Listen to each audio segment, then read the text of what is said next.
উজ্জ্বল রোদেলা এক সকালে আলোভরা বনের ফাঁকা জায়গায় নরম ঘাসের উপর দিয়ে দৌড়াতে দৌড়াতে খেলায় মেতে ওঠে দুষ্টু কাঠবিড়ালি, কোমল খরগোশ, আনন্দী নীল পাখি আর জ্ঞানী কচ্ছপ।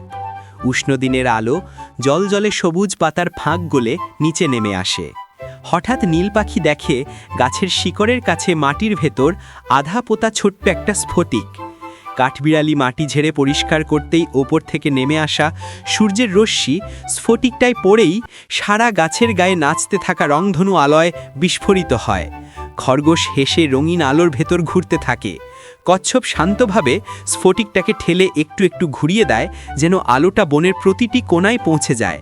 আর নীল পাখি আলোর কিরণ ভেদ করে উড়ে উড়ে বন্ধুদের ওপর ঝিঁকিমিকি কণার বৃষ্টি ঝরিয়ে দেয়। ধীরে ধীরে যখন রংধনু আলো মুছে যেতে থাকে, চারজনই হাসতে হাসতে নরম ঘাসের ওপর গাদাগাদি করে লুটিয়ে পড়ে আর বুঝতে পারে এই রোদেলা অভিযানের সেরা অংশটা ছিল না জাদুকরি স্ফটিক, বরং একসাথে মিলে তার আলো আবিষ্কার করা।